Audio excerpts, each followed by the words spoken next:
Hey there, welcome back. I killed the last stream because we were having some tech issues.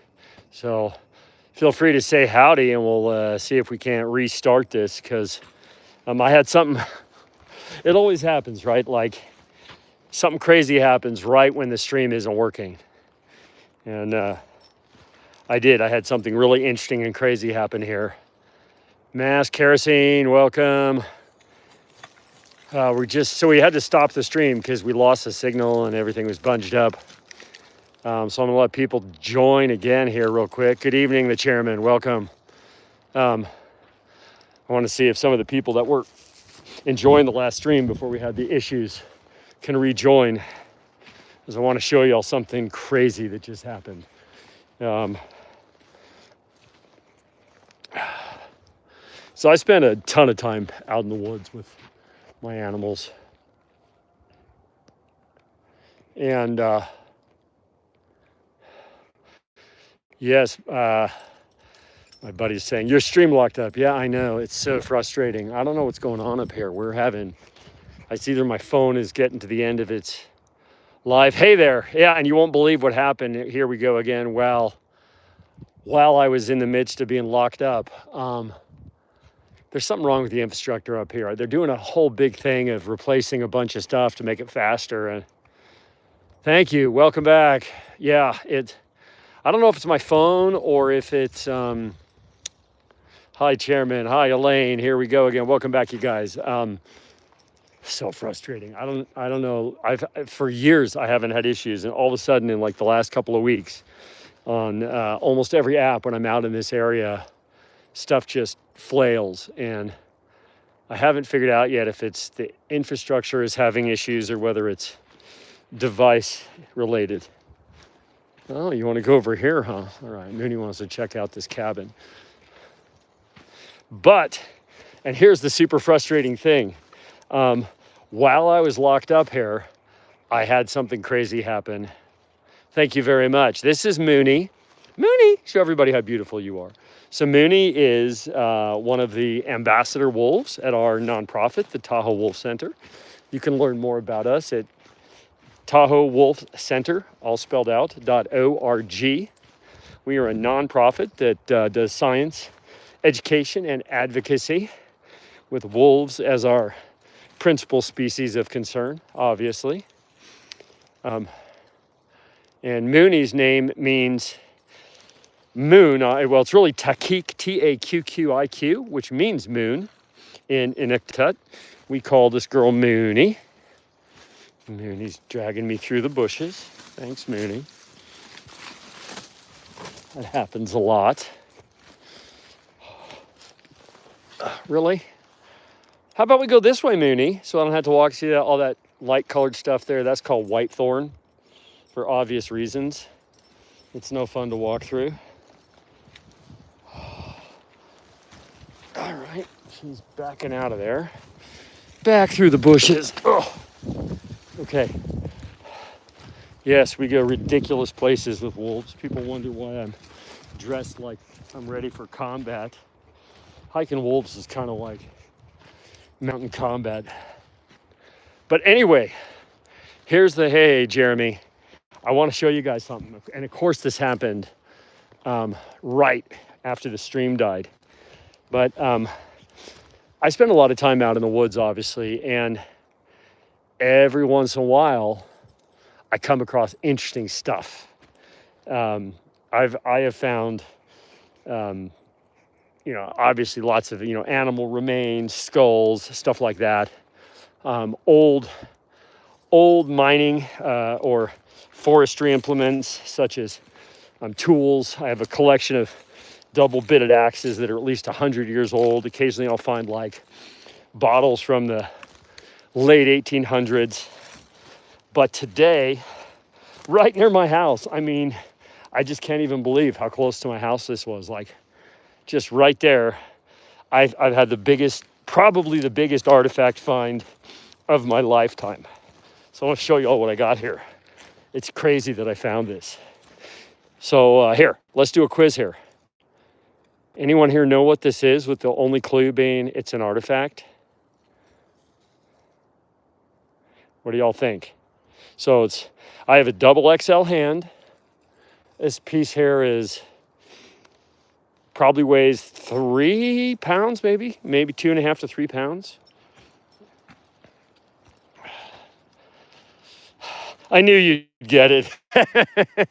Yeah, it's a piece of, it's a core. So this is what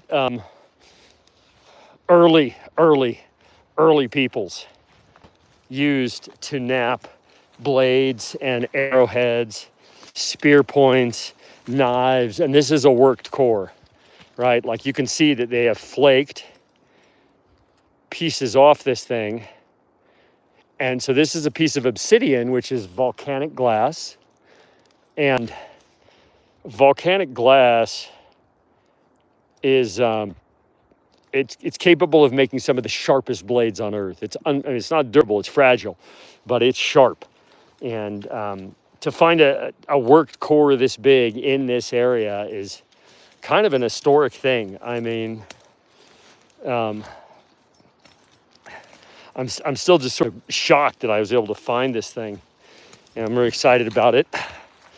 I'll probably talk to some local historian friends and get some insights. Why are we going back up here? Mooney's got a weird plan for the evening. But yeah, I'm gonna try to figure out a little bit more about it because I have. So hey, Nix. Yes, this is Mooney. She's an ambassador wolf for my nonprofit, and we're the Tahoe Wolf Center. And you're correct, it's black obsidian.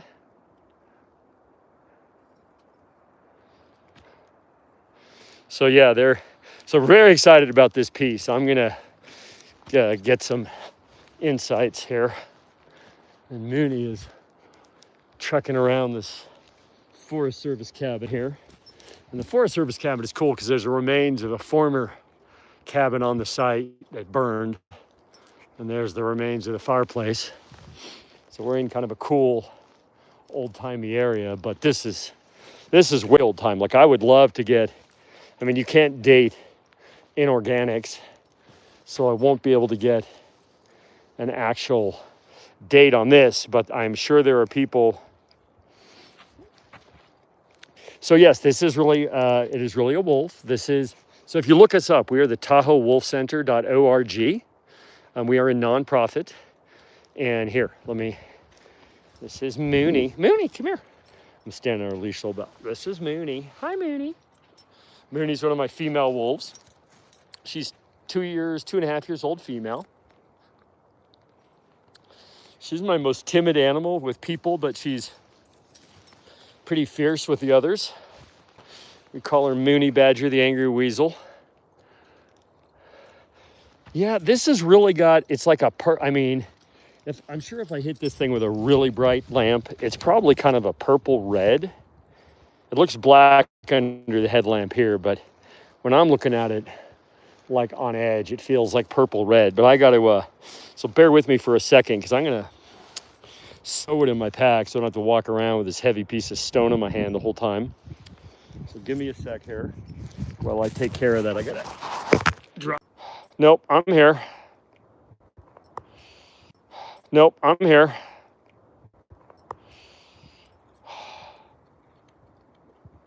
Thank you, Denise. Well, they're not alone. We have, thank you. So we have 5 wolves and a dog, so they're never really alone. And of course, they consider me as the person that hand raised them, a member of the family. And so they vie to be with me more than anything, right? So they're stoked to be with me.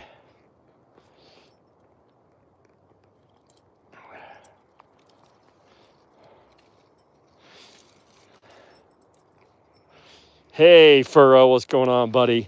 So Furrow is one of my real good friends, and he's a fellow professional wolf person. And we've done some very good work together, he and I, over the years. Furrow, did you see it? I just found a huge chunk of worked obsidian, like a serious legitimate Stone Age artifact on my hike just now. And so I occasionally will walk two animals, but there's certain combos that are okay and certain combos that are not okay. Like I do not walk my two boys together because each boy weighs close to 150 pounds.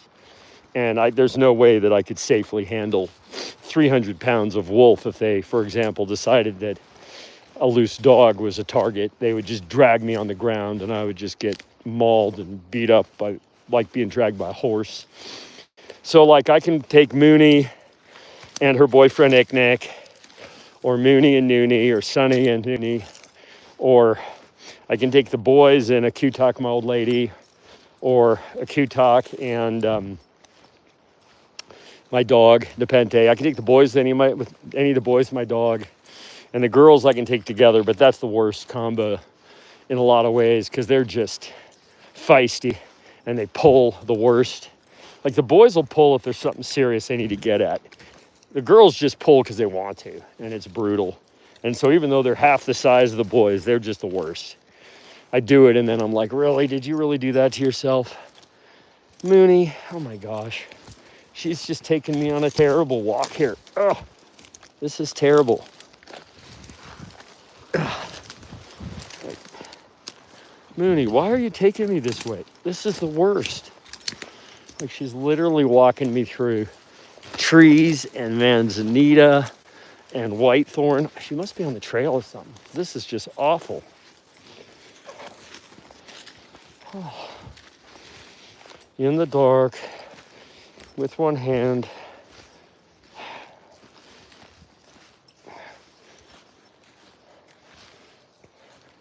Oh, hang on.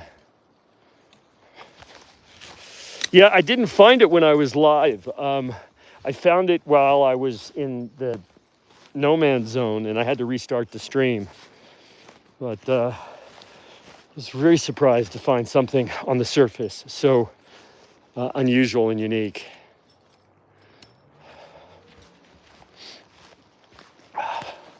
Sorry, guys. I know there's some messages held for review and a few others I haven't responded. I just got to keep an eye on where I'm walking while they always pull on the downhills. Like if they'd pull on the uphills, it wouldn't be so bad, but it's always, all right, we're rejoining a trail. Maybe she'll walk the trail and my life will be better.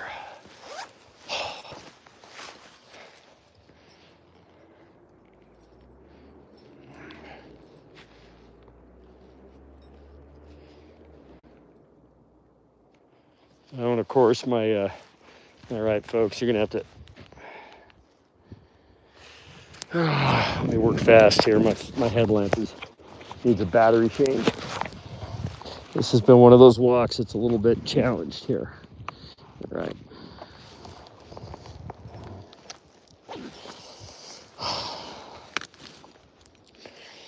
Okay, so you guys got to hang on for a second here as I should carry a little micro light with me. That's going to be the next update here when I have to change out a battery in the dark. All right.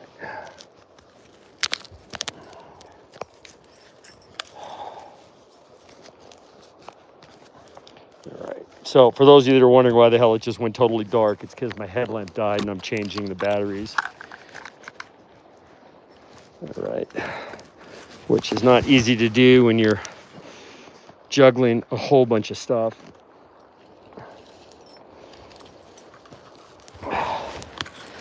And of course I have to get lucky here and make sure I put them in the right way because I cannot see into the... All right. So just bear with, folks. Man in the dark. Hey. Of course, I just dropped a battery. That's fun. Mooney, hold still. And I'm getting pulled. All right, so here's the deal. I'm going to put you all in my little thing here for a second. Hopefully I can find the battery. Oh, I got lucky. Found it right where I put my hand down. All right, bear with.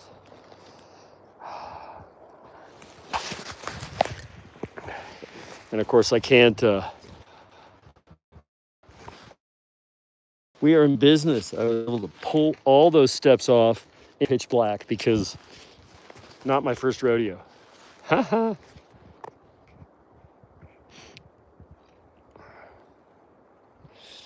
So here, Denise, here's the, you're going to hear my little talk here. All right.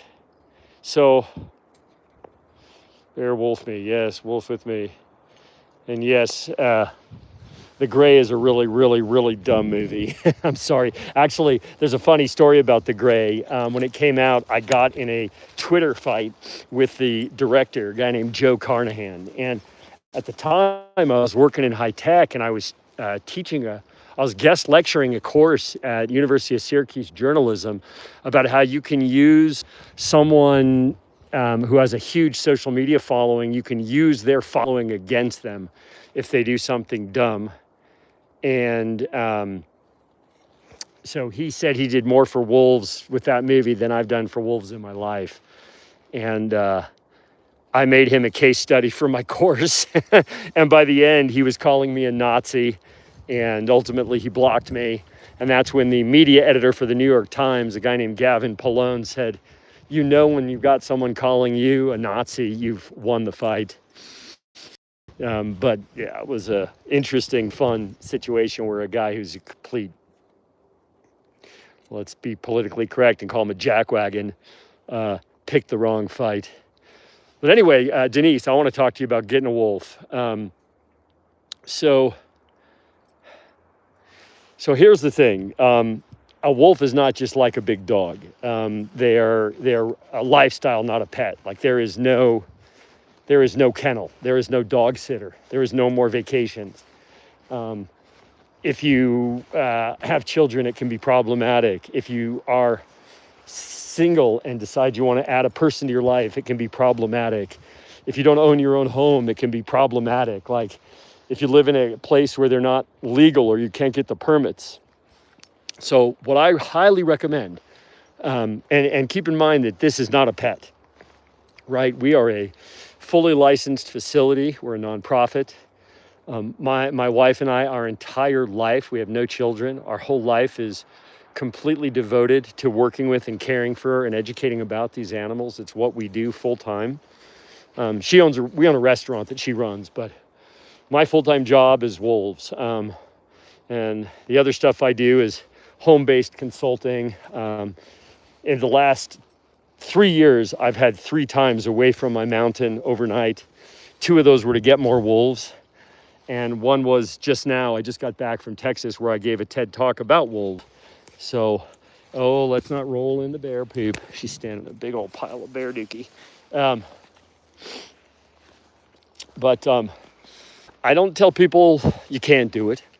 I tell people to think very carefully before trying to do it. But the number one recommendation, Denise, that I have if you're really serious about wanting to work with wolves is volunteer at a wolf and wolf dog sanctuary or rescue. Because nothing will prepare you for what you're about to undertake like that experience. And the upshot is you can get the experience without the responsibility, and you can figure out if that responsibility, which could persist for 20 years, is really one that you want, because these animals can live as long as 20 years in captivity if you do a really good job. And it could be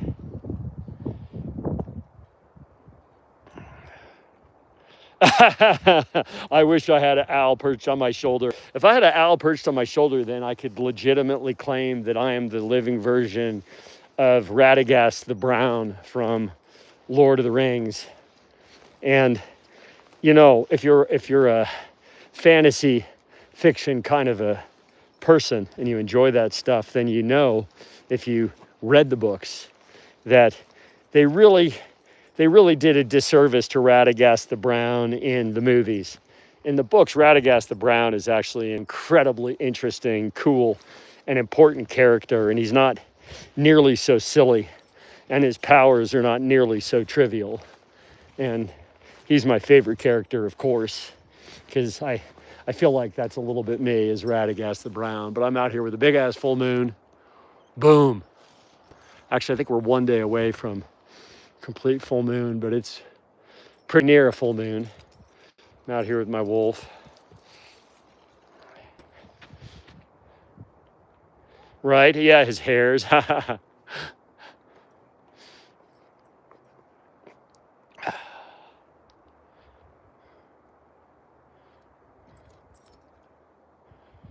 Yeah, you need to, I mean, you know, people that have these animals in like a quasi-urban place, it never goes well. It's just that you can't give them enough space. Their howling pisses your neighbors off. They're territorial. They will readily attack and kill unfamiliar dogs. So like, you can't go to no, don't do it. Hey, she wants to roll in coyote shit, right? They roll in shit. This is the kind of walks they like, right? Like it's so completely different than what most people expect. And it's the way I describe it is it's a lifestyle, not a pet. And I know that sort of sounds like, oh, and I'm really not being condescending at all. The failure rate, the actual failure rate of people who get animals with significant wolf content is over 90% by the time they're 2. And by 2, they're not even grown up yet. They're still easy. 3 years old, 4 years old, that's when you know what you're really getting yourself into. And by that time, more than 90% of people have thrown in the towel. And that's why there are sanctuaries all over the place, and why if these animals end up in a shelter, they don't usually get out of it alive. Most shelters can't even adopt them except for to licensed facilities, just because the liability is so high. So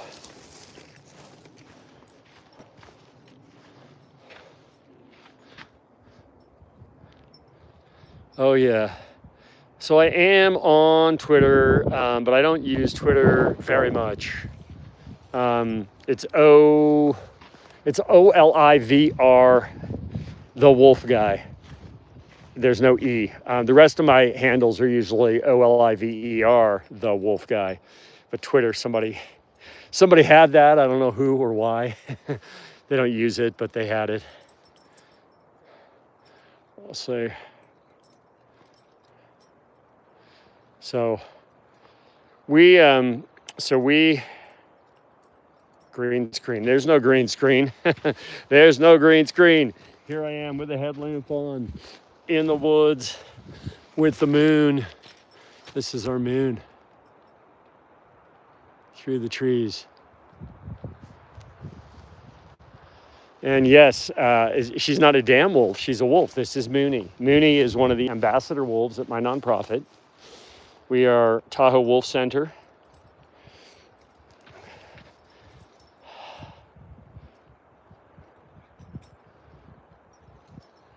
My tech course. Hey there, Deanna. Are you talking about my AI for Everybody course? That's on School, SKOOL, and I'm still building the groundwork for it. Did I know there's another channel reposting my content? I did not know that. Maybe you could, do you know my email, Yami? Or you could DM me on, how about DMing me on Instagram? You probably use Instagram, right? I'm OSTARR on Insta.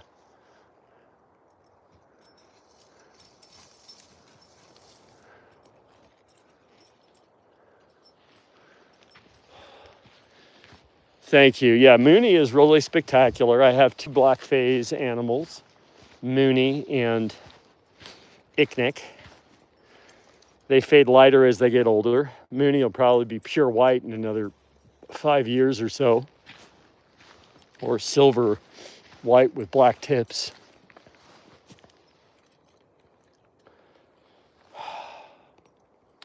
You don't use Insta or Facebook. Um, do you use TikTok? Do you use Twitter? Any of those? I would definitely love to know if somebody's stealing my content, because that's super annoying, because it's a violation of fair use if they're reposting the whole thing.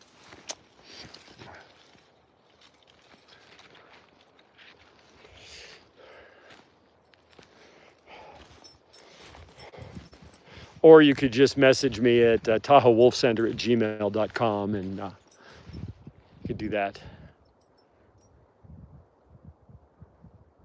So I'm sure you caught that, because you're... Yeah, it is. You can get me there, and I just gave it to you also. She doesn't care about the leash. And by the way, we have experimented a lot with harnesses because of the different way the leash sets. And they increase the risk of an animal getting loose, and they also make it much harder because they pull into it. So we use double flat collars. And if the leash bothers her, she steps over it. You can see she doesn't care. She knows how this thing works. So, and you can't, let one of these guys run around.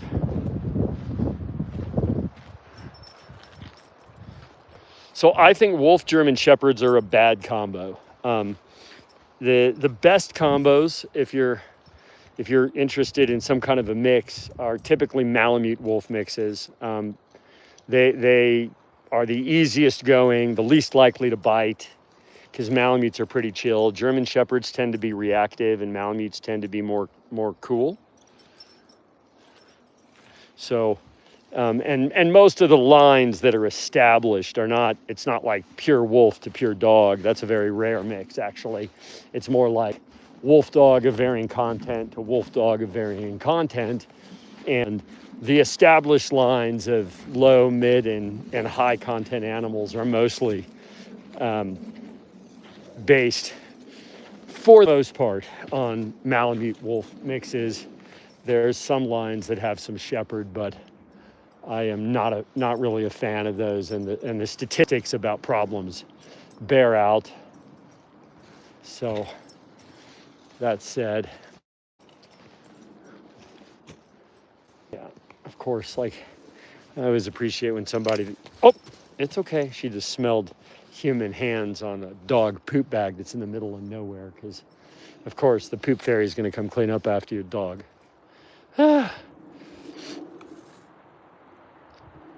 Hey, Colleen, what's happening? The best shepherd breed around kids. I'm not crazy about shepherd breeds around kids in general. And I've had some shepherd mixes many, many years ago that were super nice.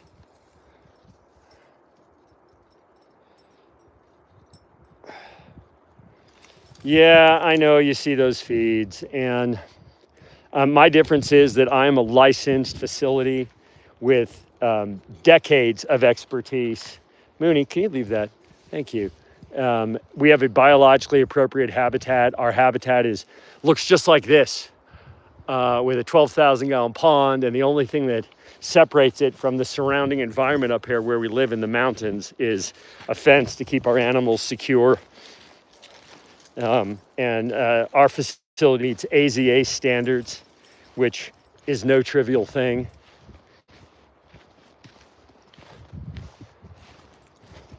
So I know who you're talking about. I know exactly who you're talking about. I'm not going to say bad things, but I'll just say that I don't believe that treating these animals like they're domestic pets does them any favors. And it also doesn't do their population in general any favors, right? My mission is to educate the public about wolves and why they're interesting, iconic, hyper-intelligent species that need our protection.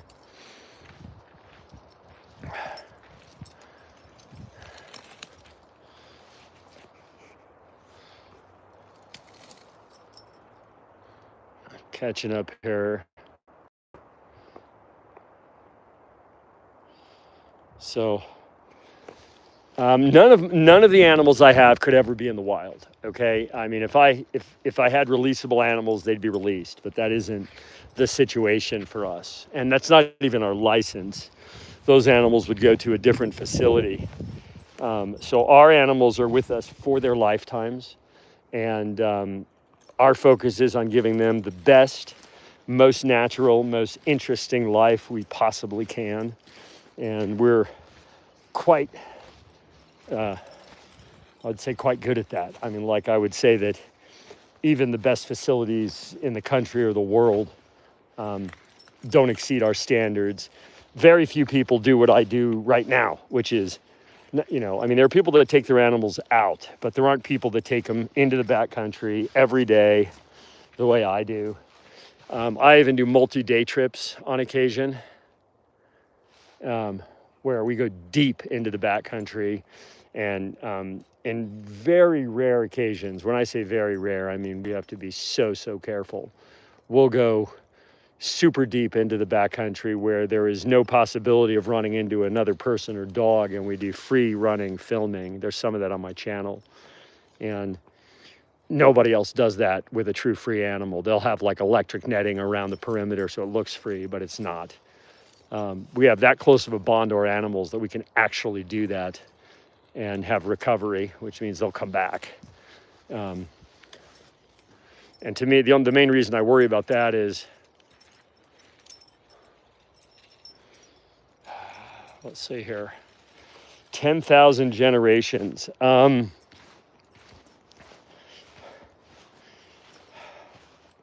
So I think that's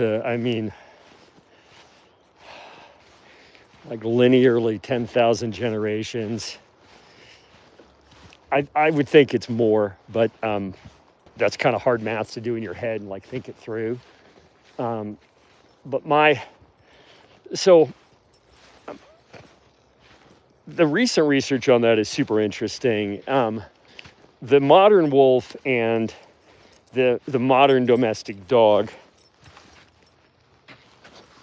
Hold on. Coming across weird stuff. Grass. The modern wolf and the modern domestic dog, to the best of my knowledge, diverged from a wolf that is now extinct quite some time ago. And so there is some separation there. And the one major difference is actually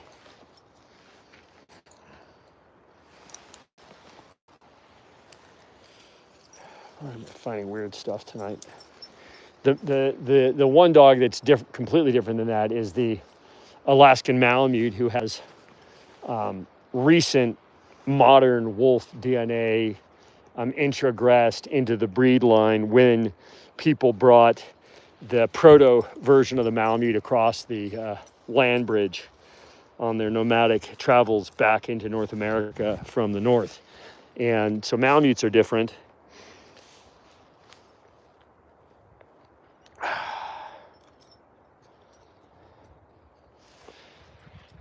So no, they have no interest in, I mean, something moves fast, they'll investigate it. So if I throw a ball or a Frisbee, they'll check it out, but they're just too smart for that. Like they immediately realize, oh, it's not interesting to me. And then they're over it. I don't know why we're over here. Mooney's been taking me on a very peculiar walk tonight.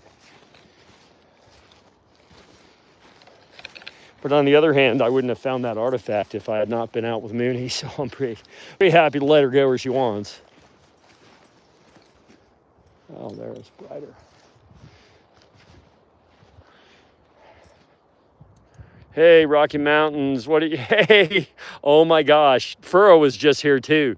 So I won't reveal too many secrets, but a person who just joined in is another one of my closest friends in the whole world, and was instrumental in certain of my animals, who arguably I'd say is my actual best animal.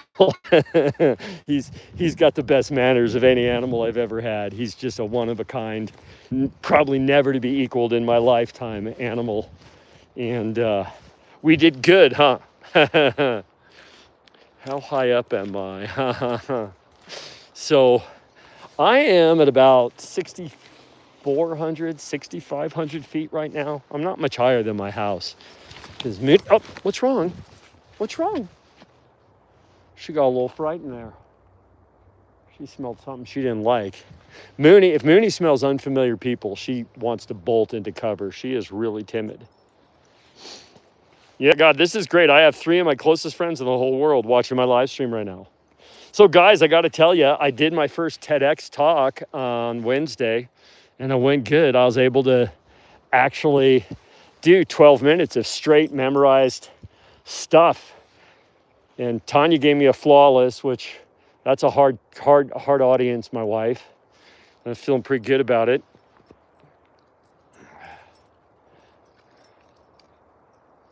Yeah, you never know, I might. So that was pretty exciting. No, we have not had snow here. So the TED Talk won't be up until it goes through post-production at the university, and then it goes over to the TED people and they do whatever they do to it. And only then does it go onto the TED YouTube channel. And I'm not allowed to share it until I don't have a copy. They have really strict, you have to sign a release that says you won't send it out there or post it on social media. So we all got to wait. And I will. And thank you.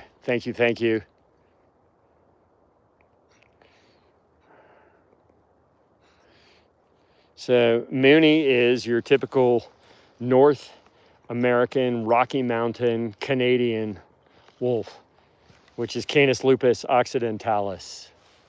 And she's one of our ambassador animals. Thank you.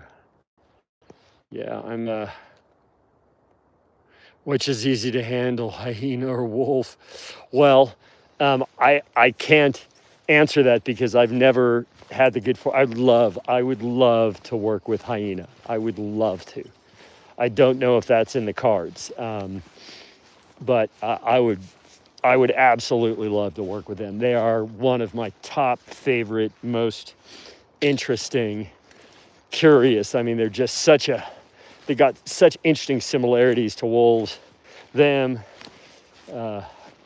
painted dogs, those are probably my top 2 that I would love to work with beyond wolves, of the big carnivores. Coyotes, foxes, I've had some experience, but my guess is wolves are probably easier. A wolf can definitely kill you. I mean, I had a wolf nearly kill me when I screwed up. It's what part of what my TED Talk is about, actually, is how a wolf will show you when your leadership is a big fail, which is what happened. I screwed up and got a lesson, but it wasn't the whole alpha wolf or turning on you thing. It was just that my leadership was poor and I paid. But typically wolves are not as able to kill you because they're much smaller. I mean, a full-grown female hyena, a spotted hyena particularly, can easily kill you. I mean, they weigh over 200 pounds, and there are no 200-pound wolves. So given that, the consequences for bad decisions are probably much greater with hyena.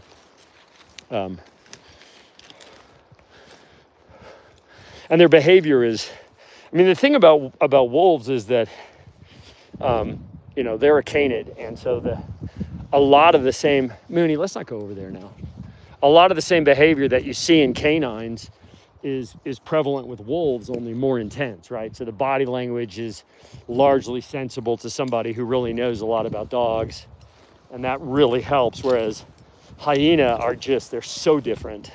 And I don't think that there are good analogs. So it's, like you can get years of experience on primitive dogs, huskies, malamutes, Akitas, whatever. And it's kind of like training wheels for wolves. And there's just no training wheels for hyena.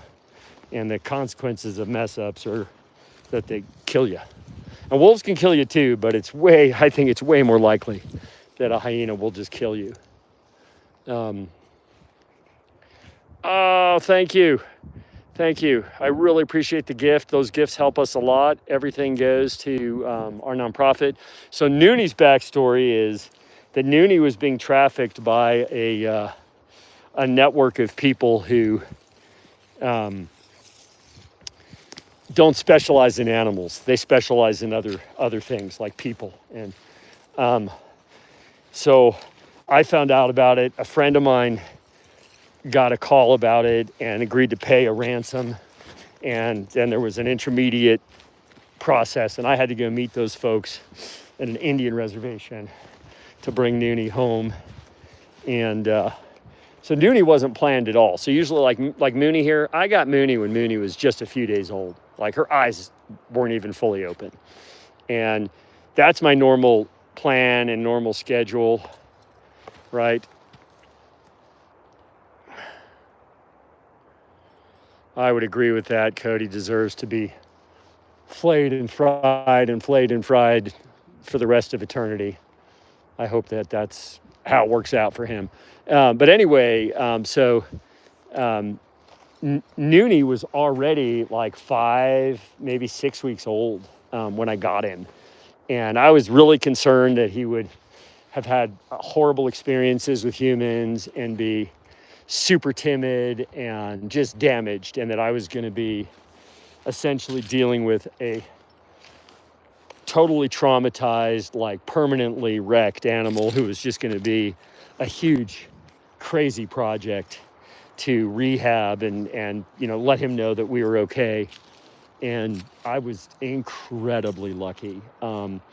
At some point in his earliest days, he ended up with people who were really decent and did really good job with him. And so I went to go get him. I expected I'd get a box full of poop and a very scared wolf in the middle of it. And instead what I got was an animal who poked his head out and went, "Yo, I'm Nooney, where are we going?"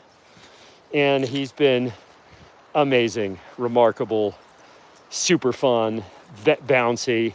He's actually my most sociable animal, to the point where he's a little dangerous for smaller and unfamiliar with wolves people if they come to visit, because he'll bounce on them and take them out. He's chipped one of my teeth already, just bonking me in the face. He's just 1.5 years, and so, I keep looking at him because he's absolutely huge. He's roughly twice the size of Mooney here. He's almost twice her size. He's going to be big. If he's not bigger already, he's going to be bigger than my biggest animal, Icknick, who is unusually huge. And so I always look at him and I'm like, I hope you stay nice when you're 4. Because 4 is kind of the animals' personalities really don't mature fully until they're 3 or 4 years old. By the time they're 4, that's when you kind of know what you're dealing with. And so I'm hopeful. So wolves are actually, so training is kind of a loaded term, right? I mean, we give them some very specific cues for things we need. Get in the car, allowing us to work on them, go to the vet. Oh, nighty night. Was so nice to see you. I want to hear about Colorado. I don't know if you bought a place there yet or what, or if you're visiting with Kent. If you are, give everybody there a big hug from me. And you know who, the biggest hug of all. I need to get down there. I can't get away. I was stressful enough to be gone for 5 days for this TED Talk. But as we get into the winter and behavior intensifies, I don't leave the house hardly. Everybody's got a loaded gun. They're all intact. So you know what that means. So come on, Mooney, can we go this way? I'm trying to work Mooney back to the direction I want to go. But where was I? No, don't do it. Don't roll in something gross. Come on. Now I got to give you a smell check. Now I got to give you the smell check. I don't think you got anything gross on your beautiful, fresh new coat. Hey there. So there are sanctuaries that'll allow visits. You just got to kind of do a little research based on where you are. Wild Spirit Wolf Sanctuary allows visitors and lets you interact a little bit, although I don't think they allow hands-on. Mission Wolf does allow you to go inside with certain of their wolves. They are the best in the world at that particular thing, and they're in a kind of a remote place in Colorado. And the guy that built that place is one of my closest friends in the world. So, highly recommend that place.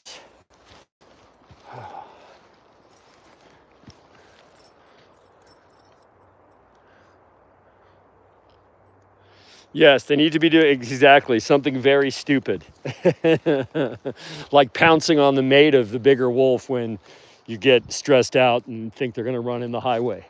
That's how you get yourself chewed up. Ask me how I know. That was a very long time ago, 1992. South of San Fran.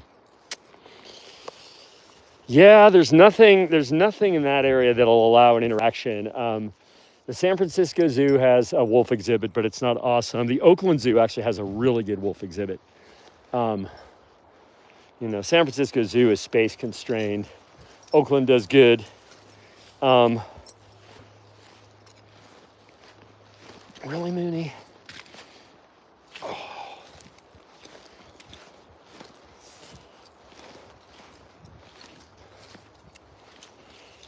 And we are not open to the public. Our permits don't allow that where we are.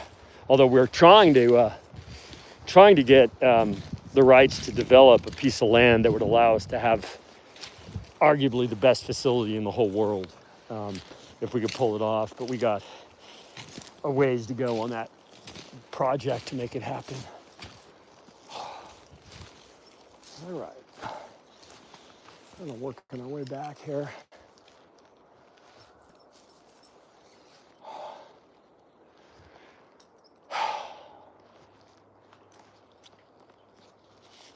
Which way you want to go, Mooney? Mooney. So if an off-leash, so this is Mooney, there's some confusion there. Mooney with an M, and then Noonie his real name is Nunaryak with an N. It means earth or of the land. But the reaction would be the same, which is 90+ % of the time they would attack it and harm it. And that's because they're territorial, and off-leash dog running right up to say hi would be viewed in the worst possible light, which is impolite, aggressive, rude, and trespassing on my territory. And so that's one of the reasons you see me out here in weird places at night, is because it limits significantly the risk of somebody. And I want to be clear, there is a leash law where we live. There is an implicit 100%, no exceptions leash law. And so anybody whose dog runs up to me, it's because they're breaking the law and don't have control of their dog. And I have control of my animals, but I can't stop some dog from running up on us. Now, what I do, it happens occasionally, is that a dog comes running towards us and I scream no and get very aggressive. I pull my animal right up alongside me so that dog has to basically be attacking me. And I try to fend it off and keep my animal from making contact. I also turn on my GoPro and the entire incident, so that if something bad happens, there's absolutely no question that I've done everything in my power to prevent bad things from happening, and the other person was violating the law. Oh, she smelled a cup a human touched right there, and she jumped. It's okay, Mooney. It's just a cup a person touched. Come on. We're okay. Let's see if she'll go by. She may not even want to go by it. Come on. Come on, Mooney.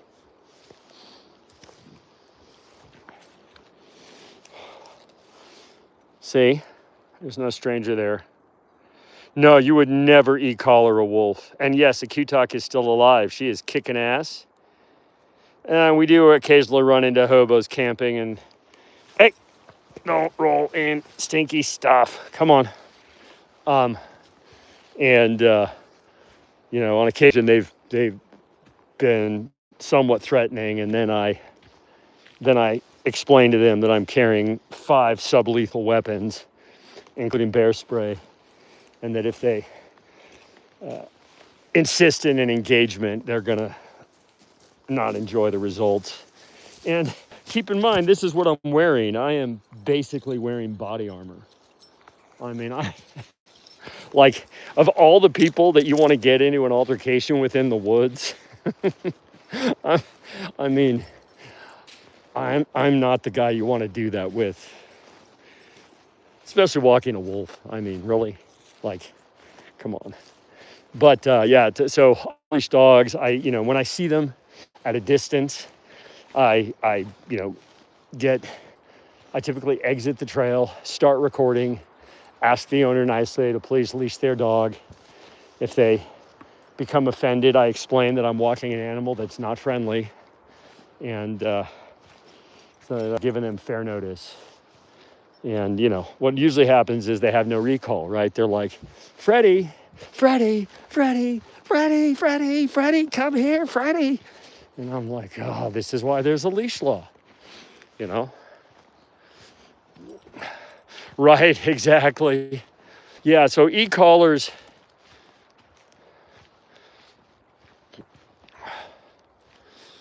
right? I know that is interesting, and I'm not really sure. So the 2 black animals have some not very, very close, like not so close that it wouldn't be good to breed them, which I know because I ran it all by a geneticist friend of mine.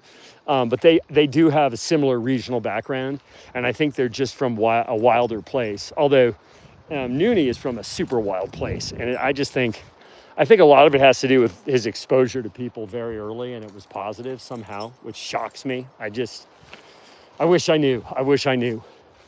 Like that's the big question mark. Like all my other animals, I know every second of it, right? Like I literally, I have pictures of copulatory ties. Like I know everything. So Solly, we do not believe in e-collar, at least me and the people I work with, who are some of the top dog trainers in the world. We don't believe in any kind of a negative stimulus to get behaviors. And with wolves, if you shock a wolf, they're so smart, dude. They'll figure out you're the one controlling the clicker, and they will hold it against you, and they will fuck you up. There's a saying that's actually true, which is lions may be the king of the beast, but you don't see wolves in the circus. And it's because wolves, they're not super food motivated, and you crack a whip on a wolf and you can get it to do what you want, but when you turn your back, it takes a chunk out of your ass. And that's why there's basically 2 crews in the world that do all of the film work for wolves. And they're super specialized, like that's what they do. And they're the best in the world at what they do. And I don't know everything about their training methods, but I would be blown away shocked if they did anything remotely approximating an e-collar or a prong collar or anything that delivers a correction. Like our animals know nothing but good from us, nothing but positivity, treats and love, and we work very hard to make sure that everything about their existence is just as positive and happy as can be. Like I want them to look at my hand and know that every good thing in the world comes from my hand, and never anything frightening, negative, harmful. And it's a huge undertaking to, do that and get those behaviors and make sure that, for example, go to the vet. We have to like do vaccinations and have their teeth cleaned. And so we start that stuff when they're tiny and make it all super positive so that they collaborate with us. I see these animals as my teammates, not my inmates. We're back out the woods here.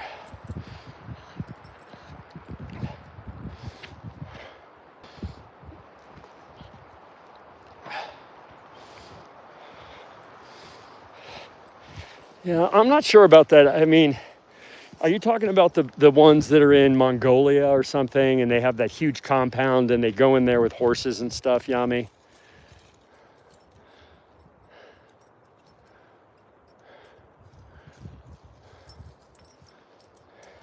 So that particular place, I have some real issues with that place. I think that place is not nice to their wolves. They provoke them a lot. I mean, maybe this is not what you're talking about, but I've seen their videos on YouTube and I see them provoking their animals and they have way too many animals together, which for sure means animals get injured, and that's not how we do things. And I don't know what those guys do with their animals, but what I've seen, if it's the same place, is super disappointing. God, this has just been the walk through the brush today. We're almost back at the habitat here, literally just across the street.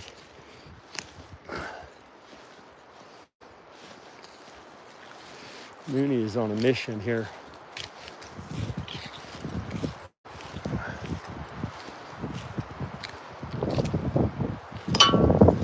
Oop. Let's stay up here, Mooney. Crossing some little narrow swath between private property. I'll try to be respectful of my neighbor. Come on. Come here. We gotta go. No, we gotta go this way, sweetie. Come on. It's all right. And the house we're below, downwind of right now, has had construction all week. And it smells like unfamiliar people. So Mooney's not stoked about that either. And there's the habitat right there.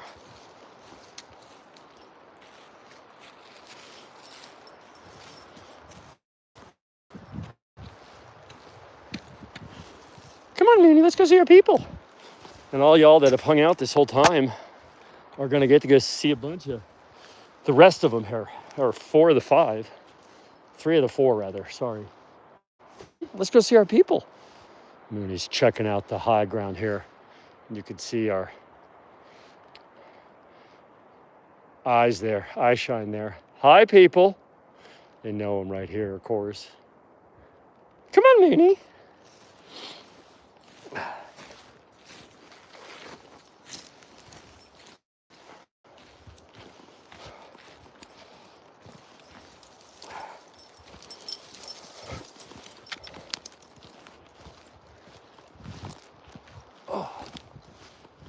Right, look at this. And here are the rest of the hounds. Oh, it's our people. Hi. Oh, all right, let's not do that. So this could be spicy here. Sonny and Mooney occasionally have spicy interactions, and occasionally when I take an animal out, the other animal gets not so nice about coming back. So we may see a little business here, and they'll sort it out. Hi, Noonie. That's Noonie's greeting howl. He's saying hello to me. All right, so hopefully, so yeah, you can see Sonny being, so Sonny's mad that Noonie went on a walk. So it's jealousy, because I'm the most important resource in many respects. So I'm hoping that they don't get too nasty with each other here. All right, here, Noonie. Noonie's happy dad is home. That's a happy Noonie sound. Noonie makes the strangest sounds. His vocalizations are super funny. All right, gotta release that. And release the big flat collar. Hi. All right, you guys are gonna be nice to each other. All right. So I don't interfere with this. I just let them work it out. And then once we get closer to breeding season, I can't do one-on-one walks anymore. They either come with or they stay together, so we don't. All right, let her out.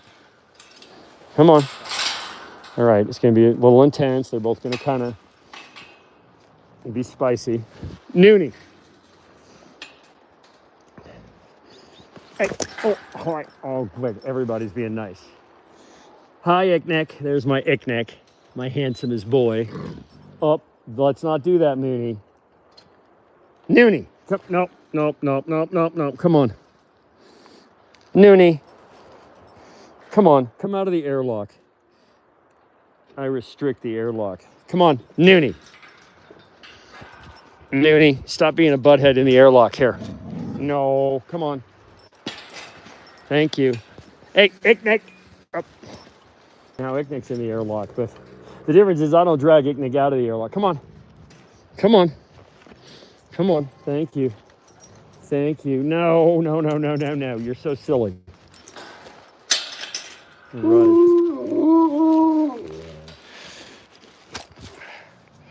Dude. Furrow, man. I love you so much. You don't have to do that.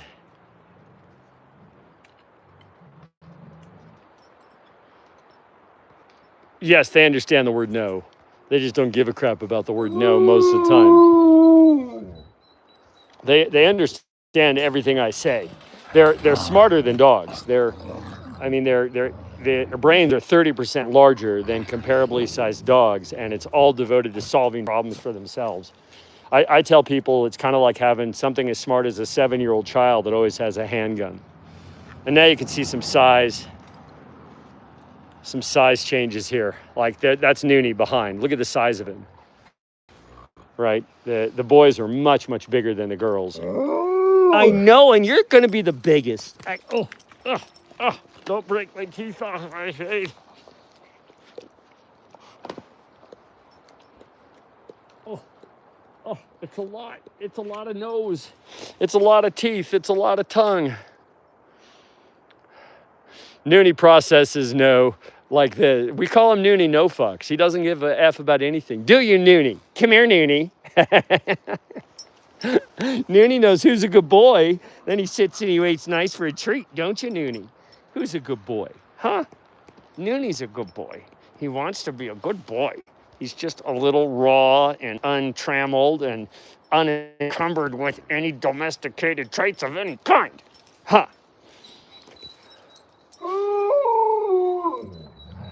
But you can really see the size. Noonie's got more fur than Icknick already. Noonie's really furry. But I think Noonie might have actually gotten taller at the hips and the shoulders. Don't eat my stuff. Yeah, that's everybody, except for a Kutak who's in the other side of the habitat. Hi, Icknick. Hi, Icknick. Oh. Well, they are dogs. They're just the unmodified version that nature made, right? They are the... Hey, stop eating that. That's naughty. He's chewing I have a little bag that hangs off my belt to pick up poop if they do it in places where I shouldn't be leaving a poop. In the woods, we leave your poop because it's natural wild poop. Don't eat that. My God. There's a Kutak saying, Dad, what about me? And Mooney's over there giving. Yeah, Noonie is gigantic. Noonie is gigantic. I think Noonie could actually break 160, which would just be terrifying a little bit. It would be terrifying if you were that big. That'd be the same weight as me almost. Icknick's like 145 to 150. So if Noonie was 15 pounds bigger than Icknick, that would be an awfully big animal. Why are you eating everything I got, huh? Hey. Oh, well, I can relate. He's also our nicest. He's our best. He's just straight up the best. He's just... Oh, But he'll still put a puppy in a place, huh, Icknick? Yep. Got to put a puppy in a place, because puppies are annoying, right, Icknick? Icknick. Icknick. Oh, he's the nicest.